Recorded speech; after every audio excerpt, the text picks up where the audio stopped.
Oh, Okay, is the floor open? Yeah, it's open. If you want to raise your hands. So awesome. Thank you. I'm CJ, by the way. Hi, CJ.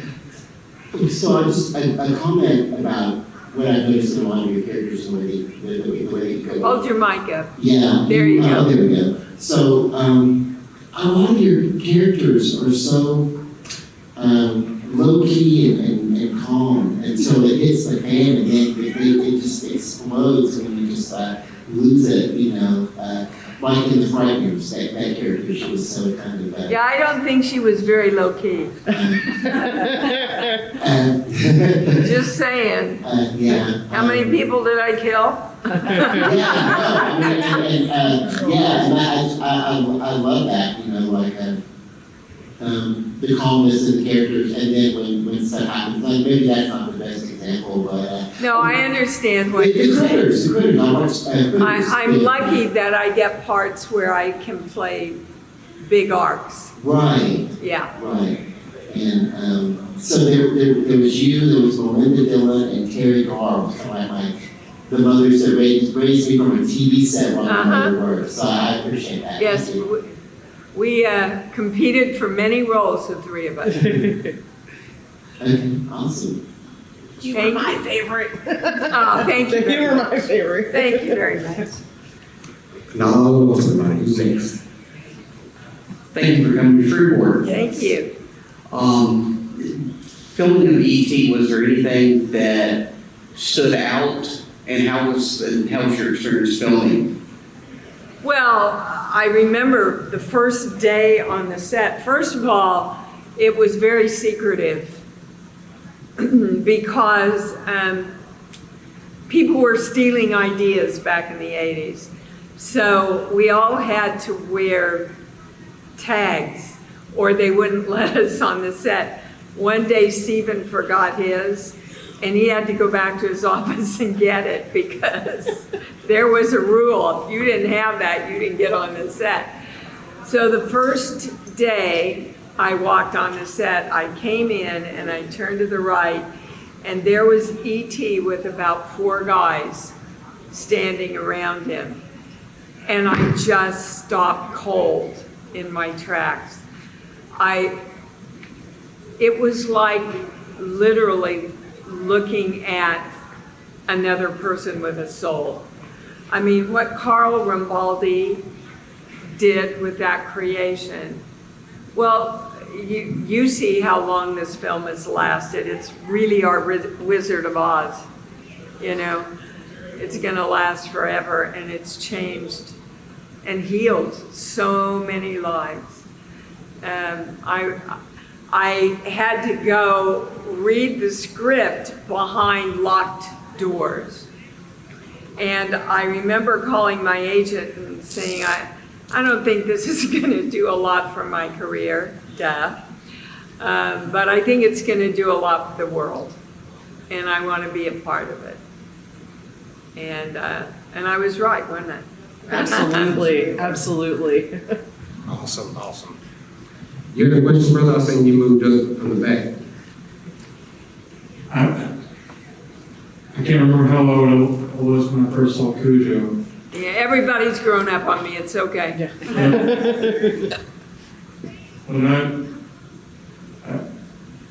know you was in E.T., but I remember you in Cujo. But Yeah. When I was in high school, you did this thing called, you did a Lassie series. Yes, the new Lassie. What was the difference between working with one dog and the other, I guess? Let me tell you, there were 13 dogs that played Cujo. And they were all trained to go after toys. So we literally had to tie their tails down because they were wagging them all the time. And they were so well trained. It was unbelievable working with these dogs. And they would whip up egg whites, right, to make the foam for their mouths. So we had to mark it and get ready to go. And then they would put the egg whites and get the dogs ready, because the minute that egg white went on those dogs, we had to shoot. Otherwise, they were just licking it all off and having a grand old time. Yeah. Lassie, on the other hand, dumber than a doornail. They happened to find a direct descendant from the original Lassie, but he had never been trained. He had been a house pet. And so he had about 6 months to train. And I remember the first day on the set, there was this big scene where all the family has to pass these socks around. And the last shot, the little boy throws the socks to Lassie and he catches them. So when you're working with an animal, you can't overwork them. You can overwork the people, but you can't overwork the animal. So we had shot the whole scene with these damn pairs of socks. And we brought Lassie in and the trainer goes, oh no, you can't throw socks at him. He doesn't know how to do that yet. And I kind of looked at the director. I said, did we have a production meeting about this? So they brought in Lassie's stand-in, which was much scrawnier and smaller than the real Lassie. So they got a shot of the real Lassie, and then from the side, they got a close-up of her stand-in catching the socks. So, when you work with animals or CG things, you have to be very patient as an actor. Are you me in E.T.? I am you. That's awesome. Stand up, let everybody see your outfit. Look at that. That's awesome. Sorry, just two questions. One, have you actually been to the E.T. ride since the movie? Oh, yes. It's my favorite. Yeah. I've been on the E.T. I opened the one in Florida. Oh, wow. Yeah, but, I had a little girl and I took her on the ride a lot, yeah. All right. Have you been? Oh, yeah, twice. Yeah, good. All right. Sorry. Anyway. It's all right, sweetheart, take Okay, your what was it time. like to be in both a Steven Spielberg movie and of course a Stephen King movie? Well, it was great because both of them are great movies. Of course, I love E.T. and I love what E.T.'s done for the world. For me, my favorite movie is Cujo, just because I gave absolutely everything I had. Every emotion, every piece of energy I had. They treated me for exhaustion for 3 weeks after that movie. Yeah. Your body doesn't understand your acting. So your body chemically goes through everything you go through when you really are in fear and fight or flight. So it can take a toll on you, ask Katharine Hepburn. It's a good question. Yeah, it was a good question. Hi, Hi. it's truly an honor to meet you. Oh, thank you. What's your name? Stephanie. Hi. Hi. My question is this: I recently saw an know television movie that you did, I think with Tracy Gold, called She's No Angel. Uh-huh. And I know you've done a few television. A few, Lifetime yeah. films. Like about 150. Oh, Yeah. I'm sorry. That's all right. Which one was your favorite, and which one was like the most challenging? My favorite movie of the week was called Texas Cadet Murders. And it wasn't one of my bigger parts. I think I had 3 scenes in it. Actually, my agent said to me, well, you know, Dee, you've got an offer for this. I don't know if you're going to want to do it. It's only 3 scenes. I read the first scene, which was a 5-minute scene where I received the news that my daughter has been murdered. And I shut the script and I called my agent and I said, how much money do I have to pay them to let me do this? It's one of those roles where you think, I hope to God this never happens to me in my real life. And I have to do this as an actress. It just hit my heart so powerfully when I read it. I've done so many great movies of the week with so many great actors, but that one is one of my favorites, Texas Cadet Murders. Good question, thank you. Hi. Hi. Now, your little girl, what was her favorite movie that you did? My little girl? You know, I don't think I've ever asked her. I can tell you, she didn't see E.T. until the re-release. Don't ask me why.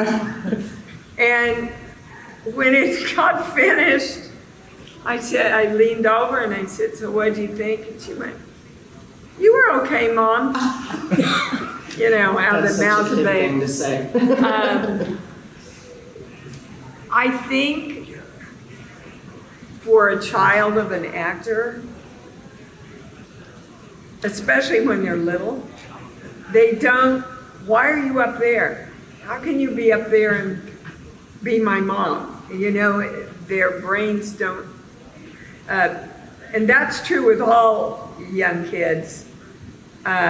Drew, for example, in E.T., would go in and out of fantasy and reality all the time. Right at the beginning of filming, we found Drew going over to talk to E.T. all the time when he was standing in a corner. And so Stephen saw that, and so he assigned 2 men to work E.T. every time Drew came over, so that he would be alive for her.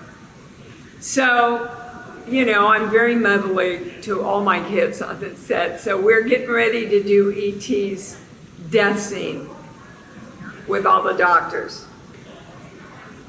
And she was waiting on the soundstage next to us. So I went over to get her. And I said, okay, Drew, now we're gonna go do E.T.'s scene where he's dying, but you know he's really not dying. He's just acting like we are. She said, I know, Dee, do you think I'm stupid? So I picked her up, we walked in, she took one look at E.T. and went, he's dying, Dee! And Stephen's going, roll it now. You know, from that walk to, do you think I'm stupid?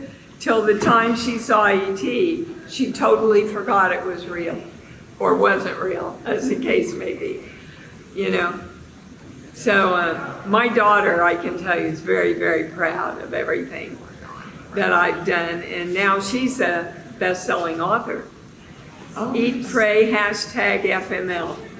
And it's an incredibly powerful book that is healing a lot of people in relationships that have been hurt. Coming to Shreveport. What? Thank you for coming to Shreveport. Oh, well, thanks for having me. Yeah. So, who's next on the question list? Yeah, absolutely, sir, go ahead. And I learned since you were coming that you're an author. I am an author, yeah. I have a whole other life as a healer. I'm a clairaudient channel. And I have 6 books out now about that. My last one is Born, Giving Birth to a New You. And it's all about how to manifest in your life.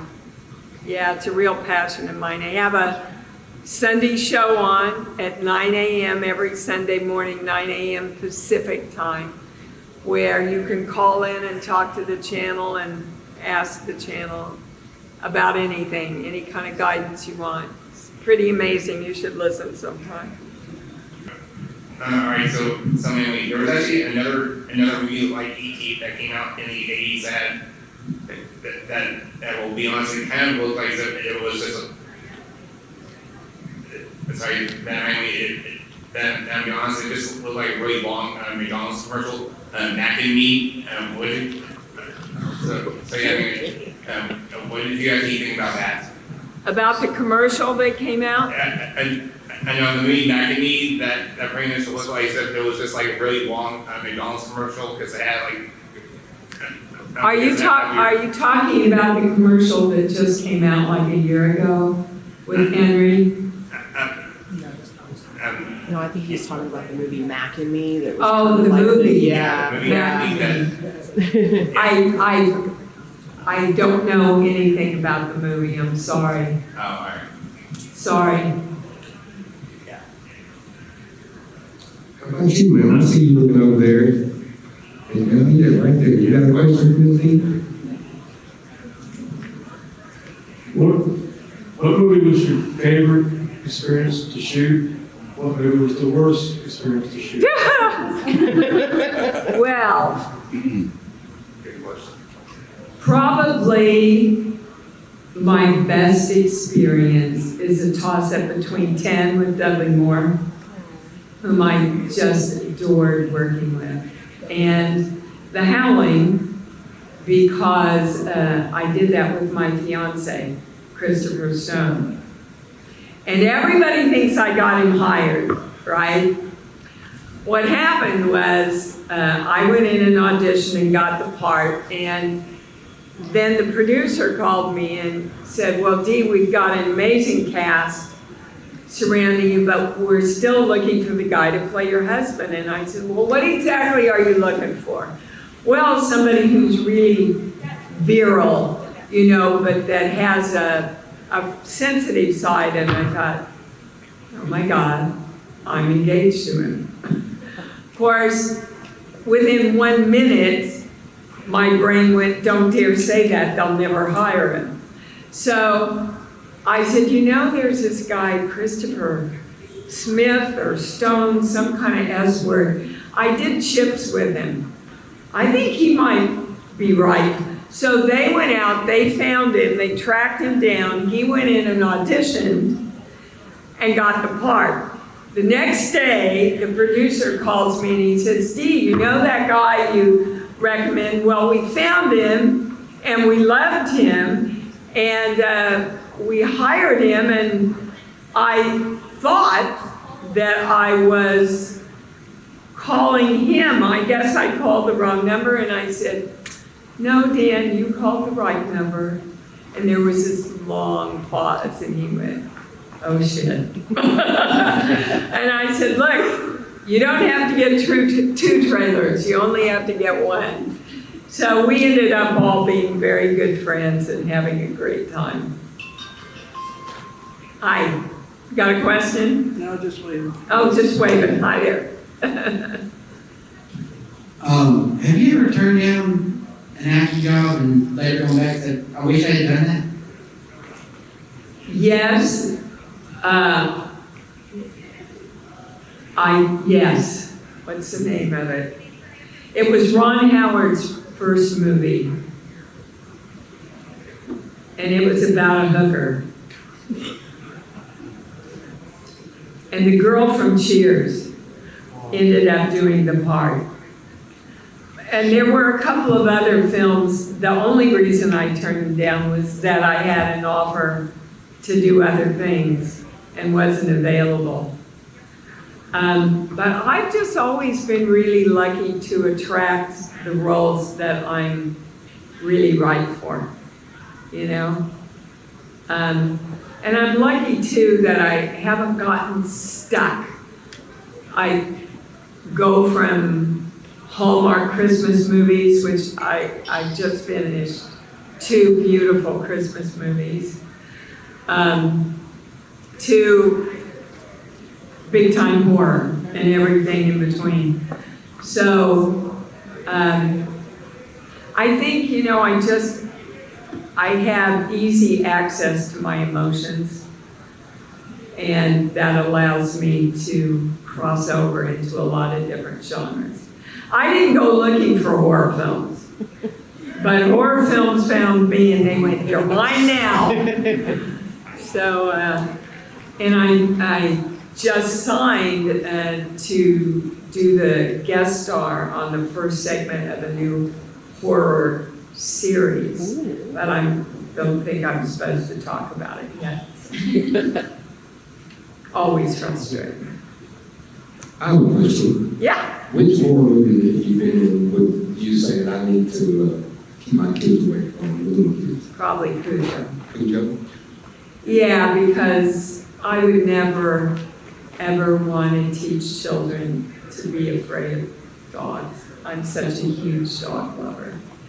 And those dogs were so sweet. And that was the hardest thing doing Cujo, is that I couldn't go love on the dogs.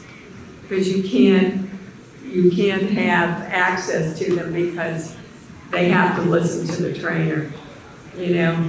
I mean, they know that werewolves aren't real, you know, and you'd be surprised how many, and it's mostly men, adult men, who are afraid of E.T. because of that scene where everybody starts yelling when they see E.T., you know.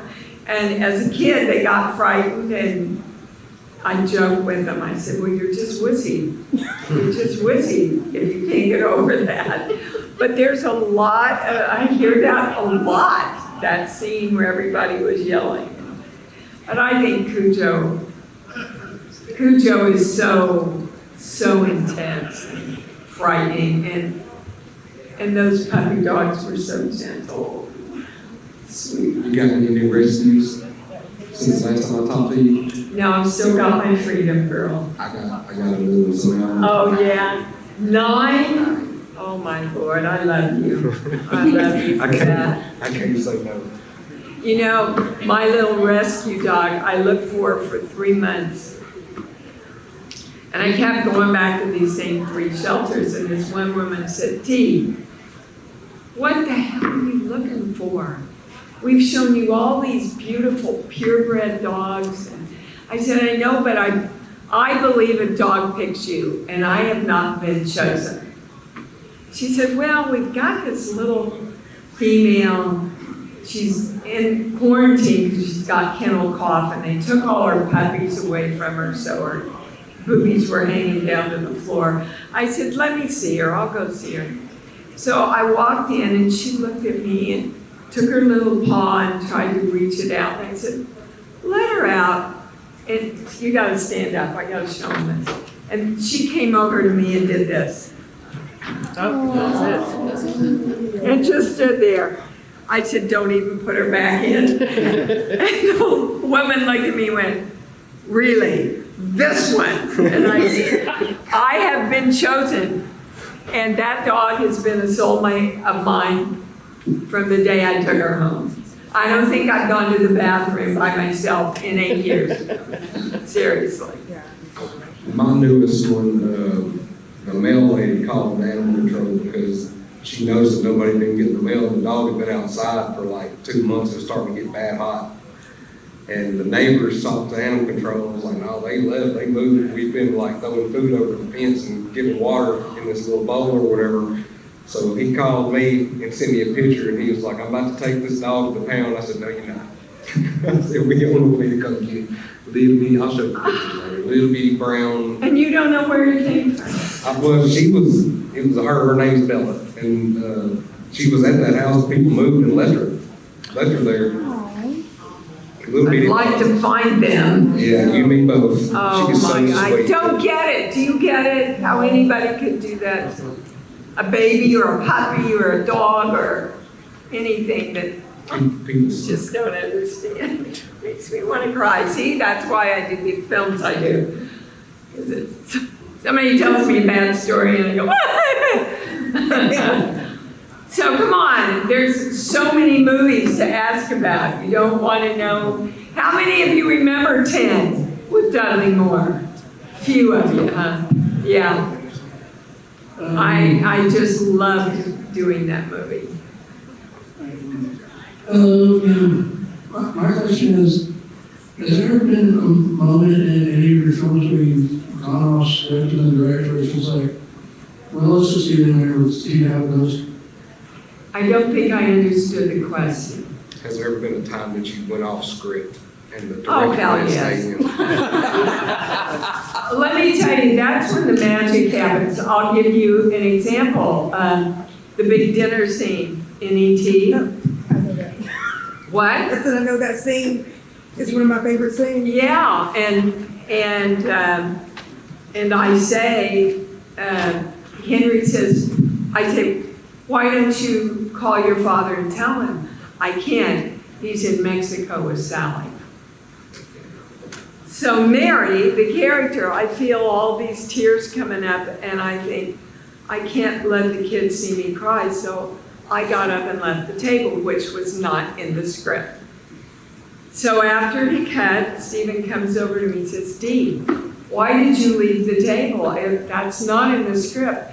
And I told him what happened to me, and he looked at me, and he turned around to his crew and said, you got 30 minutes. I need you to build me another wall in the kitchen with a sink with running water in it, so he could take me from the table over to the sink and bring me into that big close-up where I say he hates Mexico. And it all just happened because I listened to the character and he listened to the truthfulness of the character and expanded on that moment, which became a little diamond in the film. So it happened a lot with Dudley Moore. I mean, dear God, I was just trying to keep up with where he went. You never knew what Dudley was going to do. And it happened with Peter Jackson in The Frighteners.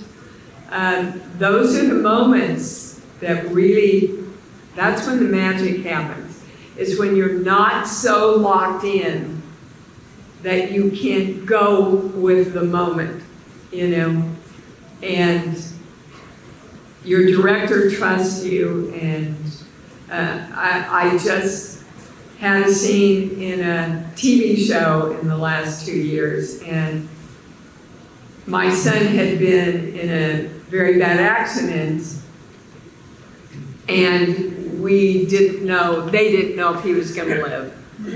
So the first scene, my husband and I are coming into the hospital, and we rehearse it, and I see the writer go over to the director, and the director came over to me and said, can you be a lot more emotional when you come in? And I took a breath and I said, I can be, and I'm telling you that's false. That's fake. And so he went over to the writer, and the writer came over to me, and she said, what do you mean? And I said, that's not what you do. When you think a member or someone that you love is in jeopardy, you hold it together and you hope and you do whatever you have to do to get them and you through that. I said, if I emote everything right now, the audience, I've done it all for them, right up front. There's no ride for the audience at all. When you want me to break down, it's when we're waiting to see if he's going to take a breath, and he does. Then I break down. And she looked at me and, well, how do you know that? How do you know this? I said, because I walked in when my father had tried to commit suicide in my bed. And I looked at him and I didn't go, ah, ah! No, I walked into the living room and I said, Mommy, Daddy's hurt himself in my bed. And she got up and she went and saw what happened. Calmly went to the phone, called 911. When the paramedics came and we knew he was okay, everybody lost it. And then she looked at me and she said, all right, we'll try it your way. So after he took that breath, and I'm telling you, my legs went out from under me. Thank God I was working with an actor who knew me really well as my husband, and he caught me. And the tears came, and she ran into the set after they called cut. And she said, thank you, Dee, you were right. You were so right, thank you. But it's important that all creative people on the set, all creative people, are given the respect to be able to come forward like that in their truth. Alan Davio, who shot E.T., came up with 2 or 3 priceless suggestions when we did E.T. And that's when really, and then somebody else has an idea, and then somebody else expands on that, and that's really when the magic happens for me. I'm a big horror genre fan. Good for you. And I was just wondering, are you a fan of this genre? I'm a fan of doing the genre. You don't watch it? I am so wussy. When my mother left me with my brother when I was about 8 years old, and she said, Dennis, you do not show her anything scary. So of course, he showed me Frankenstein's wife's birthday or some BS like that. Well, I came home, my mom came home, I was hysterical. She made me sleep with him for 2 months because I get so into it. A Quiet Place, I thought was brilliant, but it was the kind of horror film that you didn't see a lot, you know, but psychologically, it just took me on that ride. There's another one, Don't Look Now. Have y'all ever seen Don't Look Now? Julie Christie and Donald Sutherland. Oh, you never see anything? I've watched the whole thing like this, and there's nothing to see, but it's all psychological, so I wish I could say I'm a junkie on them, but can't tell a lie. Well, you're great in them. Oh, thank you. Thank you. Somebody, yeah. Would you mind sharing with us, what is a moment that you look back on with fondest memories throughout your entire career that just brings laughter to you still to this day? That brings me laughter? Yes, ma'am. Of my career? Yes, ma'am.